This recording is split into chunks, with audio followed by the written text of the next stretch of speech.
Bismillahirrahmanirrahim. Assalamualaikum warahmatullahi wabarakatuh. Alhamdulillahirabbil alamin. Alhamdulillahi la haula wala quwwata illa billahil aliyyil azim. Alhamdulillahi hamdan yuwafi ni'amahu wa yukafi mazidah. Ya Rabbana lakal hamd kama yanbaghi li jalali wajhikal karim wa li 'azimi sultanik. Subhanak la nuhsi thana'an kama athnayta ala nafsik. Allahumma salli wa sallim ala abdika wa rasulika Muhammadin wa ala alihi wa ashabihi ajma'in, amma ba'd.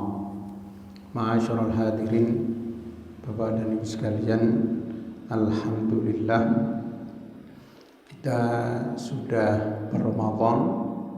Setelah itu Idul Fitri, kita sudah memasuki pada bulan Dzulqa'dah, dan kita bersyukur kepada Allah Subhanahu wa taala bagi saudara-saudara keluarga kita yang hajinya tertunda sampai 2 tahun. Alhamdulillah sekarang sudah mulai dibuka. Insya Allah dalam beberapa hari lagi saudara-saudara atau mungkin salah satu di antara kita bisa berangkat menunaikan ibadah haji. Mudah-mudahan Allah Subhanahu wa taala memberikan kelancaran, memberikan kemudahan dari mulai berangkat sampai nanti pulang kembali ke pangkuan keluarga mereka masing-masing, dan tentunya mendapatkan haji yang mabrur. Ma'asyiral hadirin rahimakumullah, ada suatu pernyataan seperti ini. Kalau seseorang, ibu-ibu terutama ini, kalau seseorang tidak punya ilmu masak, mau buat soto, kira-kira jadi apa ini ibu-ibu? Ning pikirane pingin gawene soto, ternyata dadine garang asem, isi enak. Arep gawe sop, ternyata dadine jangan bening, sangat beningnya ngungkuli kopokan. Karena apa? Nggak punya ilmu jadinya seperti itu, Bapak Ibu sekalian. Jadi kalau tidak punya ilmu masak terus masak, ya jadinya seperti itu. Jadi masakannya ala apa? Ya ala kadarnya, sejadinya. Ini ada, mungkin dulu saya pernah cerita di sini, saya baca suatu cerita di salah satu majalah, namanya majalah Kartini. Ibu-ibu mungkin tahu, ada majalah namanya majalah Kartini. Saya baca tahun 90-an. Jadi sekian puluh tahun yang lalu, tahun 90-an. Ada seorang istri baru menikah beberapa hari, dibawa suaminya ke perumahan. Suaminya sudah punya rumah di perumahan, dibawa ke perumahan. Ini suami istri ini bayangannya, kata istri, nanti si suami pulang kerja, saya sudah masak, makan berdua pakai lilin, indahnya bukan main. Ternyata apa yang terjadi, ini si perempuan gak pernah ikut masak dulu bersama ibunya.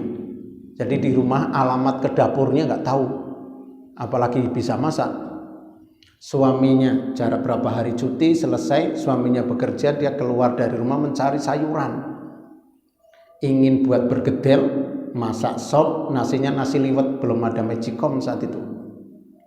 Apa yang terjadi? Dia nyari orang jualan sayur, masak, mulai beras masukkan ke panci, kasih air.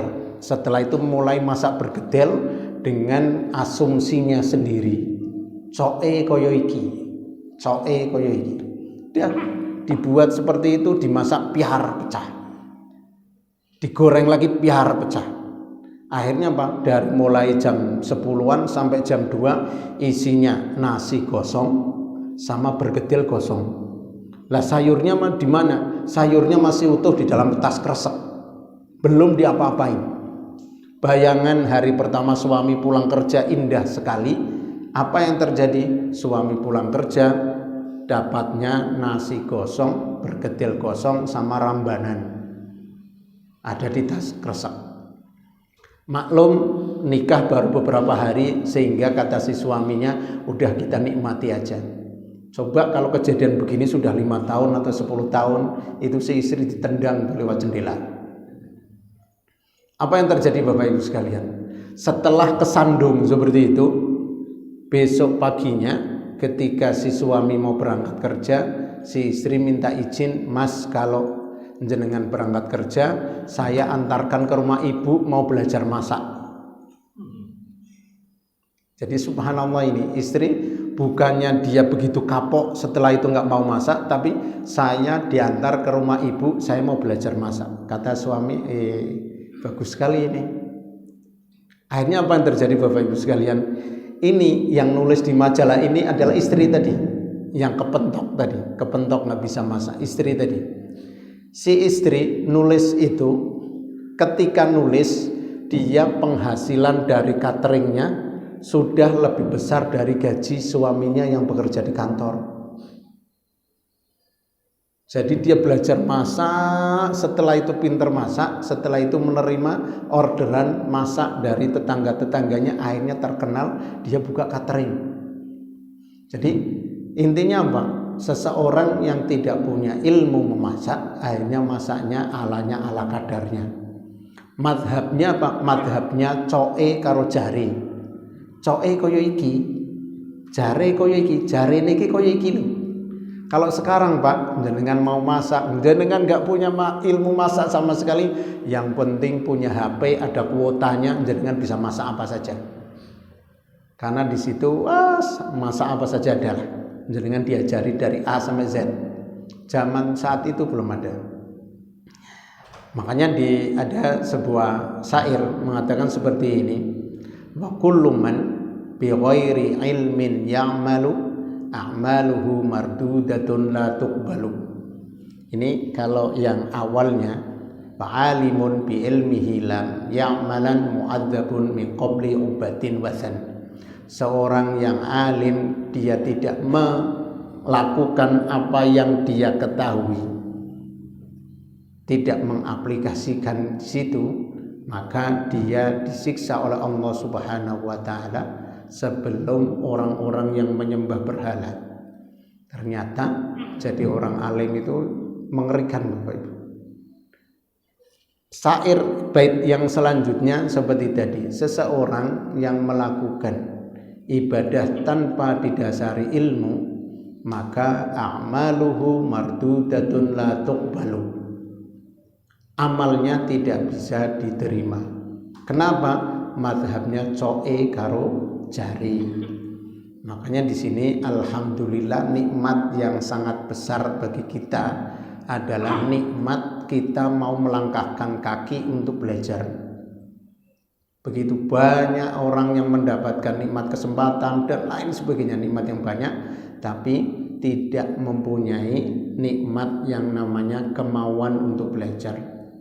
Maka sungguh Bapak Ibu sekalian, kita semuanya mau melangkahkan kaki untuk menambah ilmu, sehingga amal ibadah kita berdasarkan dengan ilmu. Ibu-ibu memasak berdasarkan ilmu, tapi saya nggak mau ngajari masak di sini. Bapak dan Ibu sekalian, dalam agama Islam yang kita pelajari ada namanya ulumuddiniyah, ilmu-ilmu agama ini. Dengan pasti ada namanya ilmu fikih yang nanti akan kita bahas. Ini kitabnya kecil Pak, saya beli dulu tahun 90-an, saya masih muda, jadi tulisannya nggak jadi masalah. Kalau sekarang tulisannya kecil-kecil karena udah tua sekarang orangnya. Ada ilmu fikih. Ilmu fikih ini Bapak Ibu mengajarkan kepada kita detail bagaimana pelaksanaan kehidupan kita. Detail, baik yang berkaitan dengan ibadah kita. Ibadah kita dari mulai bersuci sampai nanti wudhu, sholat, zakat, puasa, dalam keluarga, masuk dalam keluarga, tentang pernikahan, perceraian, tentang wali, sampai nanti menuju kepada warisan dan lain sebagainya dibahas di ilmu fikih. Ada lagi ilmu yang namanya ilmu akidah, yang berkaitan dengan keimanan kita. Yang selanjutnya ada namanya ilmu tafsir. Ada ilmu yang berkaitan dengan hadis, mustalah al-hadis. Ada yang berkaitan dengan kehidupan Rasulullah Shallallahu Alaihi Wasallam yang dinamakan dengan sirah nabawiyah. Ini saling keterkaitan, Bapak Ibu sekalian, saling keterkaitan antara satu dengan yang lainnya. Yang akan kita bahas di sini adalah ilmu fikih. Ilmu fikih. Yang namanya fikih itu apa sih? Yang namanya fikih secara bahasa, fikih itu artinya adalah faham, pemahaman kita terhadap sesuatu, namanya kita mempunyai ilmu fikih. Dalam hal apa saja? Faham dalam hal kita perbengkelan, berarti ada dia mengetahui perbengkelan. Dalam hal masak, dalam hal segalanya, itu fikih.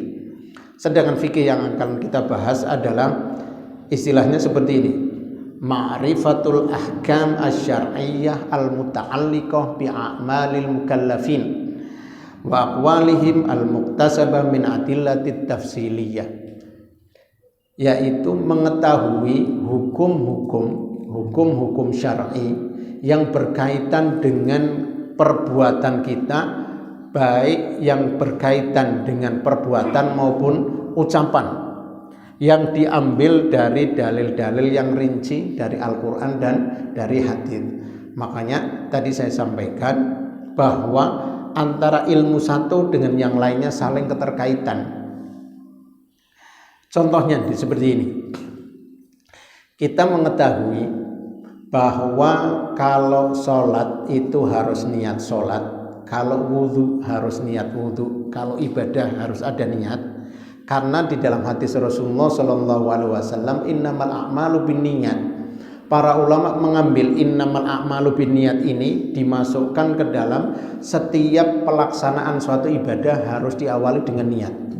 Saya tidak mau membahas niat ini harus diucapkan atau tidak diucapkan, tapi intinya harus dengan niat.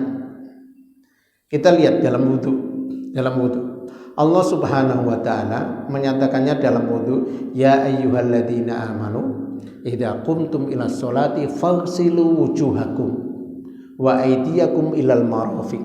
Wahai orang-orang yang beriman, jika kalian akan melakukan ibadah sholat, faghsilu wujuhakum, maka basuhlah wajah kalian dan tangan kalian sampai ke siku. Dan selanjutnya, di situ tidak ada kata-kata niat.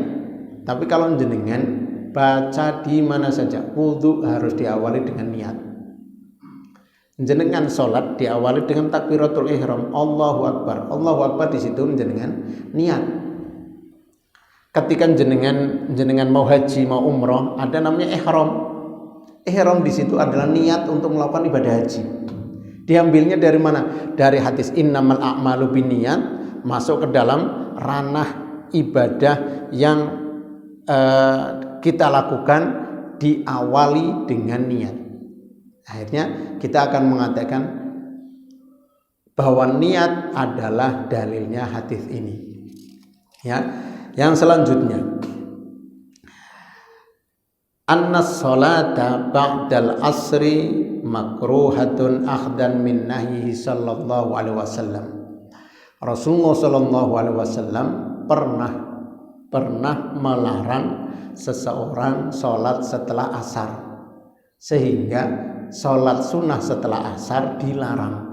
Jadi mengambil dari Rasulullah melarang seperti itu, akhirnya diambil suatu hukum setelah sholat asar dilarang sholat sunnah yang tanpa ada sebabnya. Sekarang selanjutnya beliau mengatakan seperti ini, man lam yubayyitis shaum, man lam yubayyitis siyam qoblal fajri fala siyama lahu. Barang siapa yang tidak yubayyit as-shaum, yubayyit as-siyam, maksudnya yubayyit as-siyam itu apa? Tidak niat puasa pada malam hari. Jadi malam hari tidak niat puasa, maka puasanya dianggap tidak ada. Maksudnya apa? Puasa Ramadan malam harinya harus niat. Ya, ada tabyid an-niyat. Niatnya pada malam harinya. Berbeda dengan niat puasa sunnah. Karena apa? Dalam puasa sunnah Rasulullah Shallallahu Alaihi Wasallam niat puasa sunnah setelah matahari tinggi. Ketika tanya sama salah seorang istrinya, punya sarapan enggak ini hari ini? Jawab istrinya, enggak ya Rasulullah, kalau begitu saya puasa hari ini. Jadi habis subuh sampai siang nih jam 8 atau jam 9 enggak sarapan, enggak ngopi, enggak apa-apa. Tanya sama istrinya, punya makanan enggak untuk sarapan? Ini sekelas Rasulullah. Tanya sama istrinya, punya makanan enggak untuk sarapan? Si istri menjawab enggak. Si istri menjawab enggak. Siapa Rasulullah, Bang? Kalau begitu saya puasa. Kalau begitu saya puasa.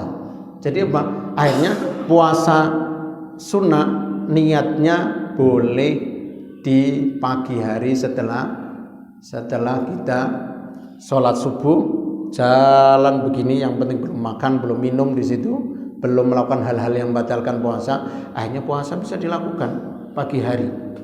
Niatnya pagi hari. Maka di situ Bapak Ibu sekalian, ketika kita mendengarkan Rasulullah dengan usia 53 tahun menikah dengan Aisyah yang usianya 9 tahun, jangan kita berpikiran bahwa hal itu merupakan suatu kriminal.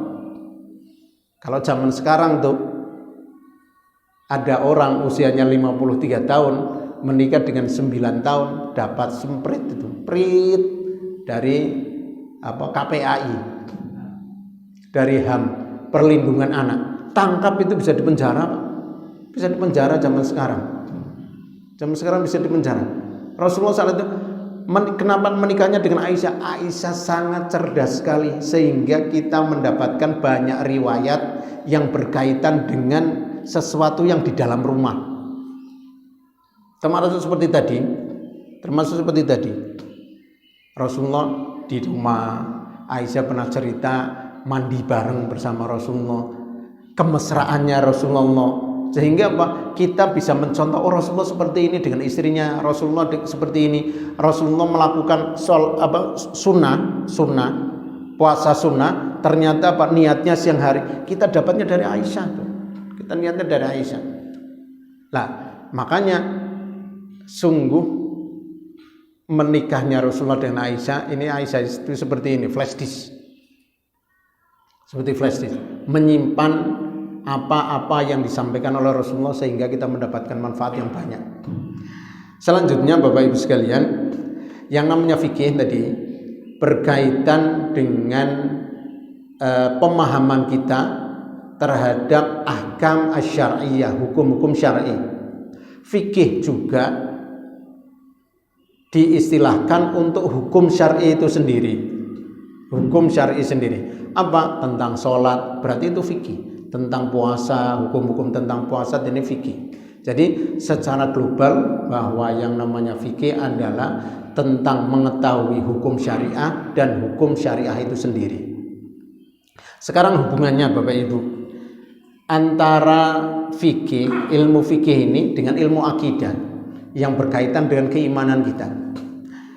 Biasanya mempelajari akidah tentang rukun iman, nanti rukun Islam, tentang pemahaman kita terhadap Allah Subhanahu wa taala, uluhiyah, rububiyah dan lain sebagainya. Lah hubungannya dengan ilmu fikih itu apa? Saya umpamakan seperti ini, Bapak Ibu. Pohon yang besar. Akarnya ini menusuk ke dalam, wit pelem, akarnya kencang ke dalam. Disirami dengan air dari Allah Subhanahu wa taala yang baik. Akhirnya wit pelem iki, pohon mangga ini berbuah yang banyak, akhirnya bermanfaat kepada orang-orang di sekitar. Jadi ketika iman itu kencang, maka bangunan agama itu kencang juga.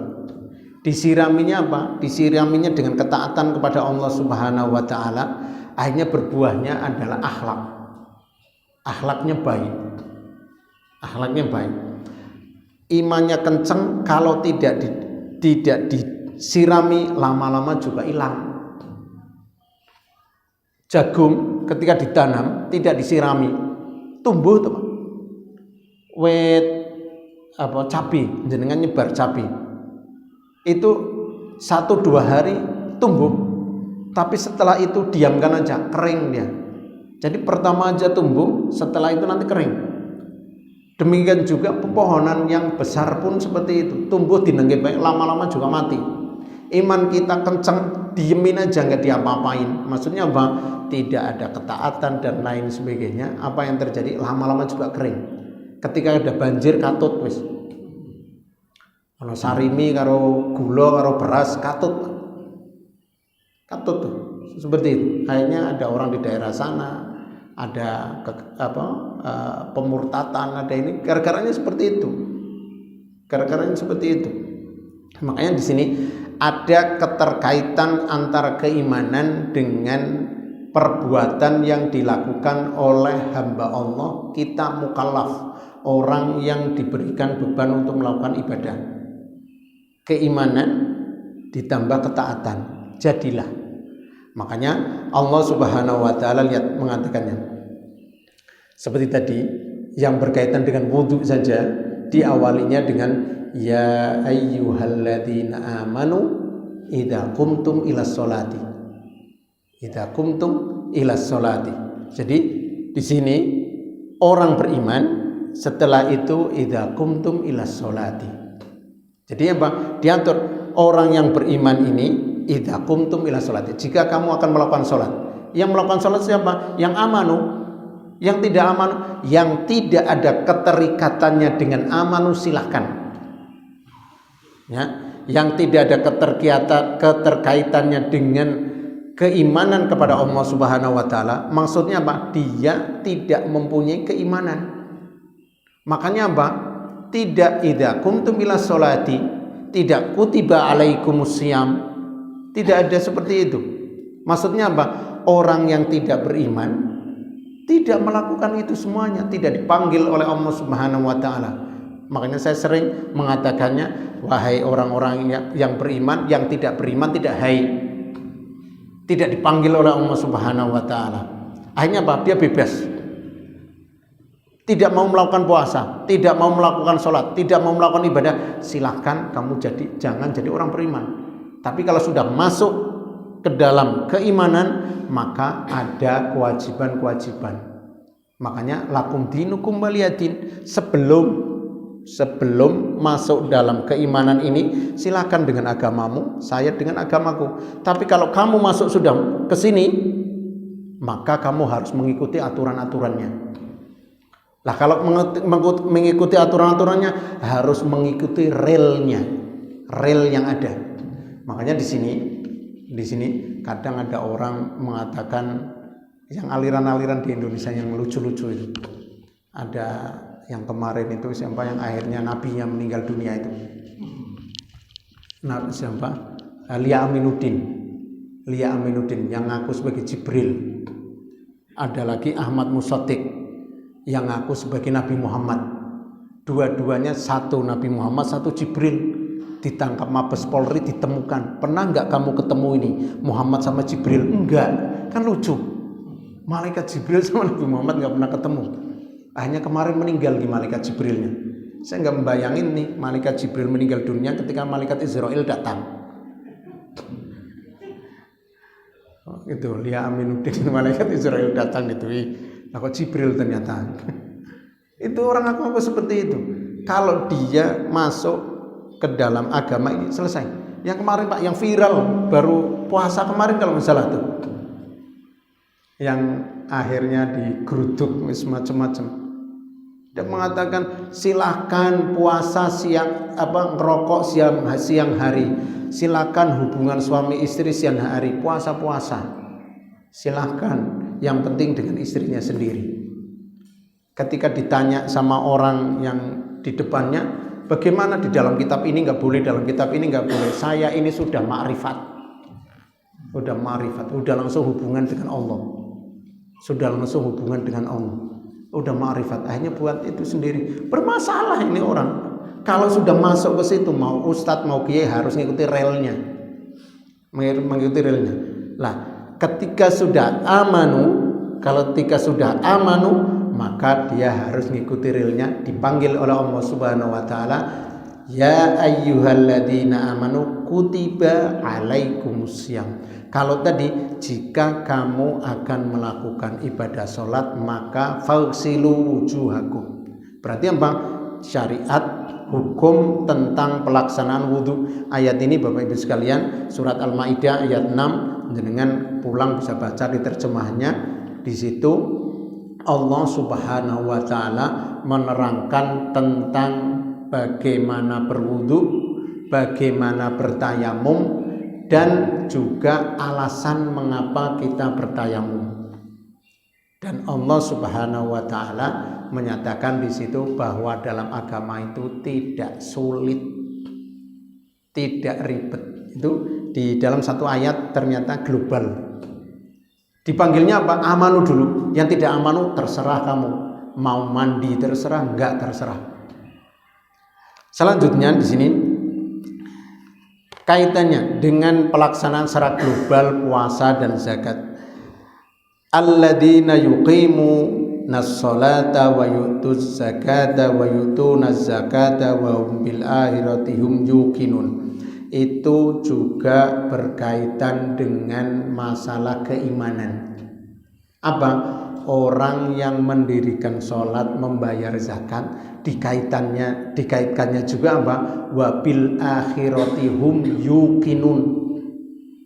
Dia dengan kehidupan akhiratnya yakin bahwa kehidupan akhirat itu ada, bahwa kehidupan akhirat itu nanti akan memberikan balasan apa-apa yang telah dilakukan di dunia. Orang beriman dengan kehidupan akhirat. Kalau dicari logikanya kadang sulit Bapak Ibu sekalian. Makanya apa? Berbicaranya dengan keimanan dengan hati kita. Keimanan dengan hati kita. Kalau ditanya iman kepada hari akhir, bahwa nanti setelah kita meninggal dunia nanti ada akhirat. Kita tahunya apa? Kehidupan akhirat ada karena kita dengar ada dalil seperti ini. Dilogikakan sulit. Dilogikakan secara logika manusia itu kadang sulit. Tapi ingat, ketika kita melihat kejahatan yang ada di dunia, kebaikan yang ada di dunia, orang yang baik sampai meninggal dunia tidak kelihatan balasannya di dunia. Orang yang jahat sampai meninggal dunia, Allah Subhanahu wa taala tidak menegur, tidak apa-apa sampai meninggal dunia, bahkan meninggal dunia dengan baik-baik saja, dengan pasti tanda tanya itu. Tanda tanya. Saya tanyakan ini ibu-ibu yang cok ndelok sinetron. Judulnya Ku Menangis. Bapak-bapak juga. Ono kan Bu, FTV judulnya Ku Menangis. Mesti ono suami sing jahat ra pantes. Ono istri sing jahat ra pantes. Ono mertua sing jahat, tangga sing jahat. Mesti ning akhire sing apik sing menang ning kono. Coba jenengan tonton menteleng 2 jam. Suami sing jahat bar kowe si istrine dijahati suami melayu ketabrak mobil tes mati. Bar kowe selesai, FTV ini selesai. Jenengan mesti ora apik iki. Ora apik. Tapi kowe esuk ono meneh ditonton meneh.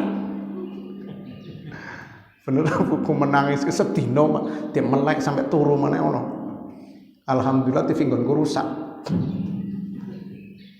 Sekarang Pak, kalau jenengan lihat yang jahat kok terakhir di acara itu selesai yang jahat guyu ngakak-ngakak sing dijahati mati tabrak mobil, sinetrone ora apik mesti.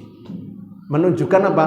Harus ada episode kedua, orang yang jahat mendapatkan balasannya.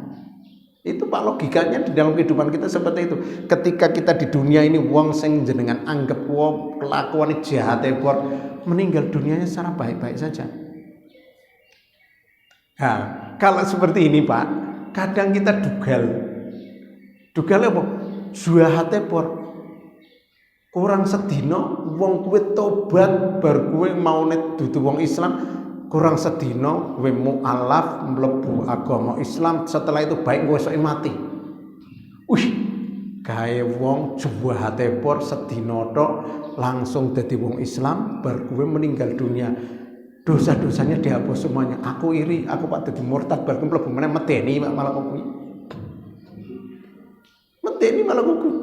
Karena kowe juwahate por tiba-tiba dia subhanallah taubat, setelah itu baik, setelah itu meninggal dunia. Kan kadang orang seperti itu. Itu seperti itu. Makanya di sini Bapak Ibu sekalian, kalau dilogikakan sulit, tapi kita cari di situ. Kadang dalam kehidupan kita ada hal yang bisa dilogikakan. Coba kalau jenengan melogikakan Rasulullah Isra dan Mi'raj, bisa kenapa? Melogikakan Isra Mi'raj dari kota Makkah ke Palestina, ke Sidratil Muntaha, balik lagi ke sini dalam jangka waktu 1 malam, dilogikakan nggak bisa, Pak. Kita kalau mau menerangkan dengan orang-orang kira-kira biar bisa diakalkan, dipikir-kiring uteke manusia ben bisa, angel, Pak. Angel. Sulit itu. Sebabnya Pak, orang-orang Quraisy mengatakan itu bisa ditempuh 1 bulan. Jadi kalau Muhammad jalan dari sini, dari Mekah ke Palestina, ke atas, balik lagi ke sini lagi 1 malam, nggak masuk akal. Mesti dimek kene anget. Lah melogikannya gimana? Melogikan gimana? Cari, Pak. Saya ketemu itu seperti itu. Apa melogikannya? Semut di Pekalongan, jam 7 ngilang di konco-koncone, jam 11 wis tekan Pekalongan meneh. Cari koncone, bro, di endi bro? Di Jakarta aku. Koncone paham? Koncone percaya Pak? Ra percaya mesti. Ngarang kowe. Cari koncone timek ngene. Anget, pantas. Anget aku wong perjalanane adoh. Kok bisa nih bri? Kok kiye? Aku ki karo kowe kan bareng-bareng kae nemplok ning rambutan. Ternyata rambutannya digawa ning Jakarta. Lah ke bose dhewe kan numpak pesawat. Dek kene numpak mobil ning Bandara Ahmad Yani, numpak pesawat tekan kono sak jam balik maneh mrene. Aku kok dek rambutan kuwi aku pindah ning klambine ning kene ngumpet. Jam 11 aku tekan kene maneh, masuk akal ora? Numpak pesawat tuh. Saya dadi masalah iki semut koncone ngerti ora pesawat. Sebabnya napa? Melogikan ini, Pak. Ketika Allah subhanalladzi asra, berarti Allah Subhanahu wa taala yang menjalankan. Allah bukan Rasulullah sendiri, tapi apa? Allah yang menjalankan dari kota Makkah ke kota Madinah, ke Palestina. Allah yang menjalankan. Nek diakalke meneh jalan semono kencenge, Pak. Numpak sepeda motor kuping iso ilang. Murut iki lambe rapat kencenge. Kok Rasulullah sehat walafiat, usianya sekitar 51 Rasulullah, usia 51 dengan tumpangan yang segitu besarnya. Wong saiki tekan ngomah langsung kerokan wis awak nganggo geliga sak truk ngono wis kerokan tok. Iki sehat walafiat ngono. Allah Subhanahu wa taala bisa dilogikan.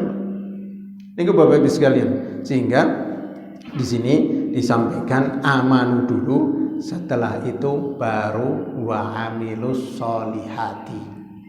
Jadi ada keterkaitan tentang syariat, ahkam asy-syar'iyyah, hukum-hukum syar'i ini dengan keimanan kepada Allah Subhanahu wa taala.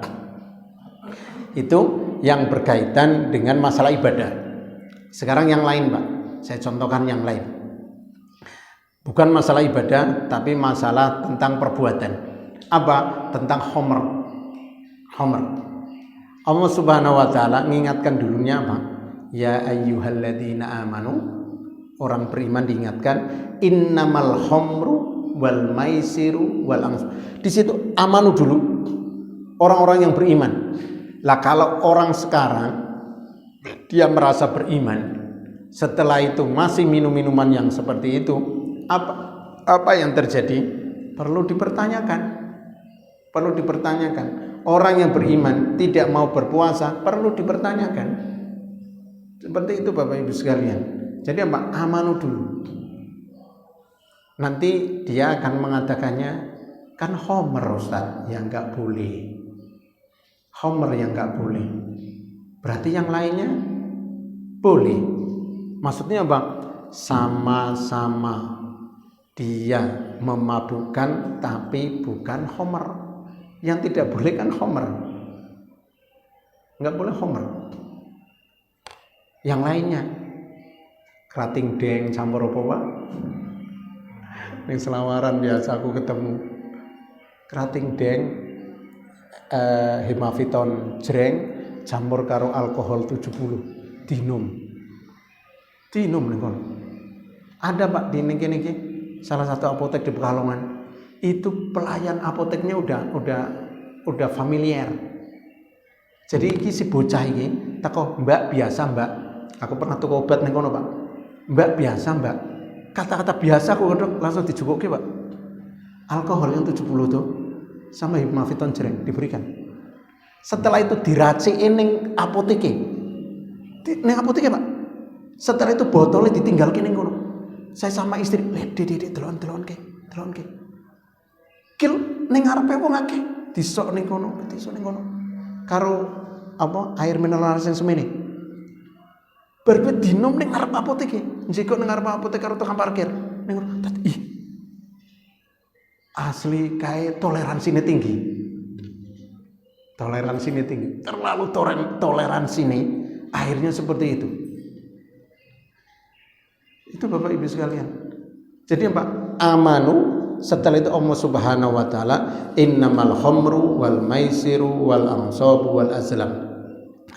Sekarang setelah itu semuanya, Bapak Ibu sekalian, sekarang bagaimana Allah Subhanahu wa taala memberikan ahkam asyariyah ini, pelaksanaannya seperti apa?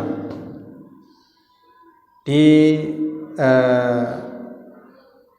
puasa pelaksanaan itu ma yuridullahu liyaj'ala 'alaikum min haraj, berkaitan dengan masalah wudu. Di dalam puasa yuridullahu bikumul yusra wa la yuridu bikumul usra. Ayat ini turunnya setelah bagaimana pelaksanaan ibadah puasa ini diatur oleh Allah Subhanahu wa taala. Orang yang kesulitan melakukan ibadah puasa, boleh puasanya nanti diqadha setelah nanti Ramadan selesai. Orang yang bepergian kesulitan untuk melakukan puasa, maka boleh diqadha. Orang yang kesulitan karena sakit boleh diqadha. Orang yang tidak bisa melakukan ibadah puasa karena dia sudah tua renta, maka dia bisa menggantinya dengan fidyah. Ayat ini diterangkan semuanya. Setelah itu di situ ada dikatakan yuridullahu bikumul yusra. Allah menginginkan dalam pelaksanaan ini pada kalian semuanya adalah kemudahan. Wala yuridu bikumul usra. Jadi adamul haraj dan al-yusr. Tidak adanya kesulitan dalam pelaksanaan ibadah dan adanya kemudahan. Suatu ketika ada seorang sahabat Rasulullah yang dia punya penyakit bawasir, pakainya sin, bukan pakai zat. Kalau pakai zat jadi jeneng wong. Sopo bawazir, jeneng wong. Tapi pakainya sin, jadi penyakit arane wasir. Penyakit wasir, Pak. Itu dalam bahasa Arabnya bawasir, pakainya sin.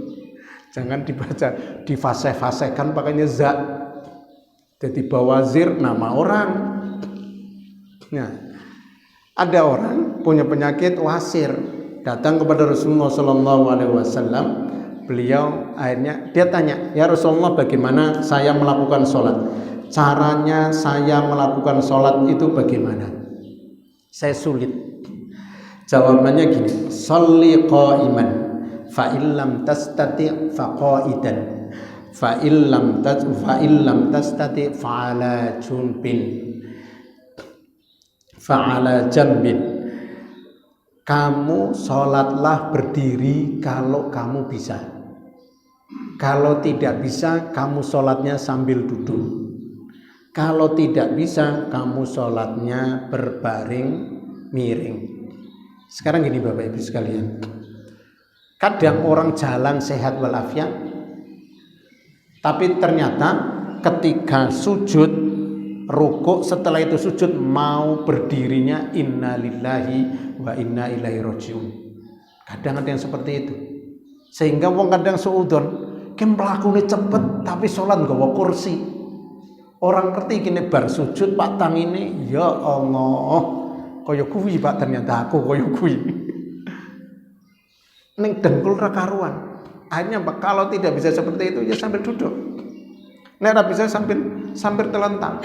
Lah nek ra bisa kabeh ya disolati. Kan kadang ono wong sing ora tau salat sama sekali, salat masjid pisan, salate nang ngarepe imam. Terlalu berese imam pe kalah maju nih.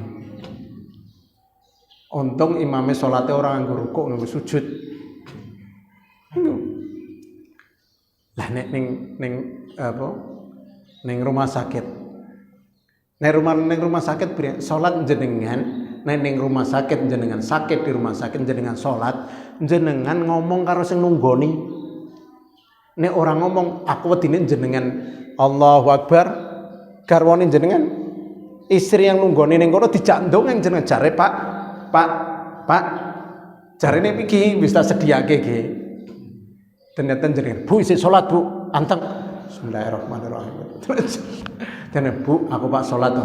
Jenengan aja ajak ngobrol, nek ana wong jenguk kandhani Bapak isih salat. Nek jenengan ora ngomong tiba-tiba Allahu Akbar. Apa yang terjadi? Ana wong teko, si ibu isih metu wong teko langsung, Pak, priye kabare? Aku isih salat. Bismillahirrahmanirrahim. Padha karo wong isih salat terus bar gue ana bel nggawa HP ini diangkat, masih sholat, disak meneh kita lanjut sholatnya. Itu Bapak Ibu sekalian. Jadi memberikan kemudahan seperti itu, memberikan kemudahan. Ketika nggak bisa wudhu, boleh tayamum. Ini Bapak Ibu, saya sekarang ngajar di kelas 1, 2, 3 SD Pak. Kemarin sebelum semesteran ini ada kelas 3 SD Al-Irsyad kelas 3. Saya heran anak bisa pikirannya sampai ke situ. Saya membahas tentang wudhu kalau masih sakit boleh diganti dengan tayamum. Saya ceritakan ke anak, karena namanya anak kecil kelas 3. Anak-anak lihat, kamu tadi malam demam begini, berodok begini, pagi hari tidur, pagi hari mama bangunin, bangun sholat subuh gitu. Mandrodok, kata mama gimana? Kamu saya masakin air ya, nanti untuk wudhu. Saya masakin air untuk wudhu. Dimasakin sama mama. Bar banyune umuk mendidih, saya tanya, ayo boleh enggak wudhu dengan air tadi yang dimasak oleh mama? Cari bocah-bocah, enggak boleh Ustadz, enggak boleh. Kenapa? Karena airnya dimasak. Ada yang seperti itu. Ada yang mengatakan, Ustadz nggak boleh Ustadz. Kenapa? Lah nek si umum nggo gawe wudu perancur Ustadz. Ada yang seperti itu Pak, kelas 3. Aku good pikiranmu iso tekan kono. Sing tak pingin ki wudu nganggo banyu anget ki oleh ora.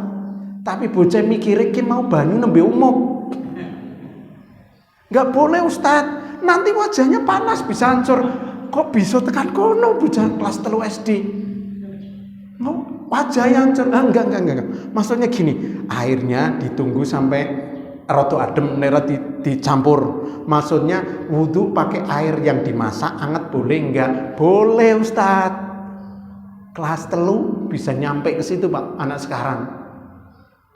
Saya sampai heran ini sama anak ini. Cuma satu sih. Yang lainnya mengatakan nggak boleh, asalnya digodok. Saya katakan boleh. Nah, tadi yang ngotot tadi nggak hancur Ustadz wajahnya, kan isi panas. Yo juga kau tekan kono pikiran nih. Bocah pikiran bisa tekan kono. Nah, akhirnya saya katakan kalau kamu drodok seperti itu kena air itu, kamu ganti tayamum. Kan sudah Ustadz ajari caranya tayamum. Iya Ustadz. Nah, akhirnya kita ajari Pak. Kita ajari. Enggak bisa wudhu, tayamum. Tidak bisa mandi, tayamum. Enggak bisa mandi, tayamum. Jadi apa? Ada kemudahan dari Allah Subhanahu wa taala. Jenengan ketika harus keluar kota jauh, jenengan diberikan diskon rukhsah untuk menjamak dan mengqashar sholat. Kalau orang yang nggak pernah belajar, Pak, Ibu sekalian, nggak pernah belajar seperti itu, keluar kota, ternyata sholatnya nggak bareng sama kita sholat duhur sama asar di jamak.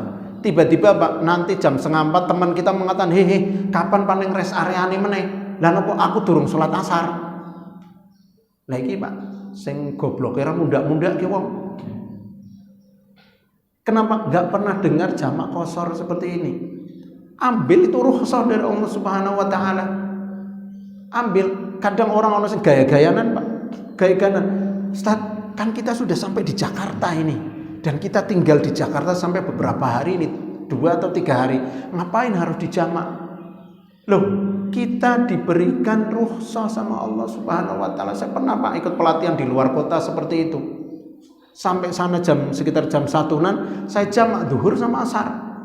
Kata temen ini mengatakan, wis tekan tempatnya kene, ngapain di jamak qashar? Saya jawabnya, saya ngambil kemudahan rukhsah dari Allah Subhanahu wa taala. Jam 2 mulai pelatihan seret tanpa istirahat sampai maghrib.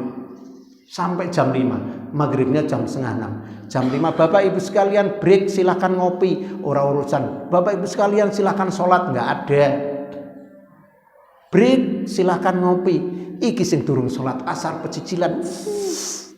Tak kandani kan, napa ora jamak mau. Silakan bedom mlayu ngono sholat, aku Pak ngopi. Kenapa rukhsah dari Allah Subhanahu wa taala? Sing duhur jadi 2 rakaat, asar jadi 2 rakaat. 8 rakaat jadi 2 rakaat. Sudah dapat diskon, kita mendapatkan pahala lagi. Karena apa? Mengambil kesunahan, keringanan dari Allah Subhanahu wa taala. Padha bae karo guru njaga ulangan. Anak-anak yang sudah selesai boleh keluar. Berarti apa? Boleh keluar, boleh juga nggak keluar. Tapi kalau si anak ini yang sudah selesai langsung datang ke gurunya, ini Bu Guru, hasil ulangan saya boleh keluar. Guru ini senang. Apa? Rukhsah dari gurunya yang diberikan oleh murid diambil oleh si murid ini. Napa? Daripada ning jero ganggu koncone sing durung selesai. Rukhsahnya diambil.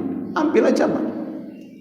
Jenengan keluar kota gini, kondangan sama keluar kota, sampai sana jam 2 siang duhur karo asar jamak takdim. Setelah itu blas sampai jam 12 orano sholat sama sekali. Jam 12 engko sholat maghrib karo sholat isya sekalian. Santai jenengan, dongeng ketemu sedulur, dongeng ketemu konco, santai. Mau adzan maghrib, mau adzan isya nanti. Saya mau sholatnya jamak. Ini keringanan dari Allah Subhanahu wa taala. Ambil seperti itu. Ketika kita ngambil rukhsah dari Allah Subhanahu wa taala, berarti kita sudah melaksanakan suatu kesunahan daripada ribet. Itu Pak, karena kita di luar kota. Yang terakhir Bapak Ibu sekalian, kita sampai kepada hukum-hukum yang berkaitan dengan hukum syariah ini. Dengan biasa gini, ada wajib, ada sunnah, ada mubah, ada makruh, ada haram. Ada haram, 5. Ada di dalam madhab Imam Hanafi ada namanya fardu. Ada fardu. Kita yang biasa kita sampaikan adalah ini. Wajib adalah kita harus melakukannya. Berarti kalau tidak melakukan kita berdosa. Makruh adalah lebih baik ditinggalkan daripada kita lakukan. Mubah antara ditinggalkan dan dilakukan sama saja. Ya. Ada lagi sunnah. Sunnah apa? Sunnah lebih baik dilakukan. Haram adalah harus ditinggalkan. Kebalikannya dari wajib. Makruh kebalikannya dari sunnah, mubah di tengah-tengah. Mubah itu apa? Contohnya ngobrol biasa itu mubah. Makan itu mubah. Kalau diniati ibadah jadilah ibadah. Itu mubah. Sekarang Pak, wajib dilakukan, lebih baik dilakukan, boleh dilakukan dan tidak dilakukan, lebih baik ditinggalkan, wajib ditinggalkan. Sekarang kalau kita aplikasikan ke dalam tempat kerja kita Pak, tempat kerja kita, jenengan yang kerja di kantor, jenengan yang jadi karyawan, jenengan yang jadi bos, jenengan yang jadi guru dan lain sebagainya. Kalau saya sampaikan seperti ini, saya contohkan karena saya guru, lebih baik saya jenengan pikirkan gini. Wajib teko ning sekolahan. Nek ora teko ning sekolahan, sekolahane ra jalan. Wajib. Nomor lorone, wong kuwe sunah teko ning sekolahan. Luwih apik teko ning sekolahan daripada ora mangkat. Nomor telune, wong kuwe mangkat sekolah ora apa-apa, ra mangkat ya ora apa-apa. Saumpama wong kuwi iki ora teko ning sekolahan ya sekolahan jalan. Teko ya ora apa-apa. Saiki wong kuwi luwih apik ora teko ning sekolahan. Nek ning sekolahan kributi koncone. Sing nomor terakhir wong gue haram datang ke sekolahan. Nek teko ning sekolahan ribet, gawe masalah tok. Kon dadi kepala sekolah wegah, ora dadi kepala sekolah cerimpung temburi. Nendi-nendi ke Pak? Nendi-nendi. Kon dadi RT wegah. Ketika wis di nganu RT iki macam-macam. Saiki ning sekolahan kira-kira sing wajib ana ning sekolahan sapa Pak? Menurut jenengan. Jenengan sing dadi guru ayo. Wong sing wajib ana ning sekolahan, kepala sekolah ora wajib, Pak. Kepala sekolah ke ora wajib teko ning sekolahan. Sing wajib teko ning sekolahan ternyata Pak Bon. Wong sing wajib teko ning sekolahan ke Pak Bon. Pak Bon ra teko kunci-kunci kelas, ora tinggal sekolahan ora iso buka, Pak. Kadang pintu gerbangnya iso tutupan. Dadi napa wong sing paling penting ning sekolah justru Pak Bon. Guru kadang guru ora teko, loro, kondangan dan lain sebagainya. Guru kadang mubah, kadang sunah, luwe api teko, luwe ora teko ya ora apa-apa. Kadang itu tugas. Ngek tugas guru ngek tugas krana lara, krana lunga, krana blonjo ning grosir. Macem-macem. Lah sing haram datang ning sekolahan sapa Pak menurut jenengan? Ayo ya sing dadi guru. Aku pernah tak sampaikan Pak ning acara halal bihalal salah satu SMP negeri di sekolahan. Saya sampaikan sing haram datang ke sekolahan ke pengawas. Pengawas kene teko sekolahan keributi. Guru-guru ora karuan. Pengawas teko sekolahan haram datang ke sekolahan. Aku ndek murid pengawas, Pak. Pengawas. Aku kadang ning omah kita karo bojoku, bapaknya kerjane santai. Jawabane istri, "Ha Abah, coba nek ditekani terus sekolahane malah sungkan. Makanya apa? Absen tinggal bali ning omah. Pengawas, Pak. Justru Pak males kalau kita didatangi pengawas. Haram datangnya. Ketika saya sampaikan ada pengawas 3 di sekolahan situ. Pengawas baru, pengawas pensiun. Pengawas yang mau pensiun ini sama pengawas penggantinya. Sama pengawas yang sudah dipindahkan di sekolah lain. Ada 3 pengawas. Tak sampai gini ngono sing haram teko ning sekolahan ki pengawas. Pengawas itu dugal ora paham apa. Dan ternyata sing paling penting jarine guru-guru ning kono sing ana, sing paling wajib teko ning sekolahan guru ora. Saya jawab Pak Bon. Pak Bon teko buka kabeh, bar ki Pak Bone melu walimahan, jenengan orang minum teh. Makanya apa? Pak Bon telat sithik, teh telat.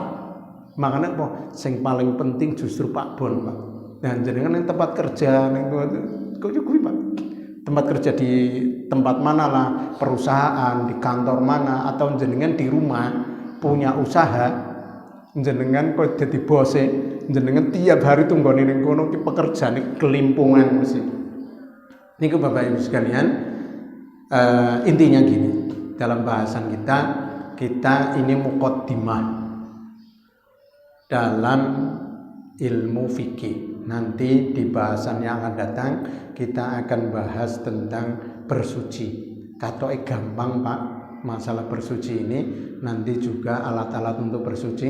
Yang sudah punya ilmu kita mengingatkan, yang belum punya kita memberitahukan. Demikian Bapak Ibu sekalian, subhanakallahumma wa bihamdika asyhadu an la ilaha illa anta astaghfiruka wa atubu ilaik. Wassalamualaikum warahmatullahi wabarakatuh.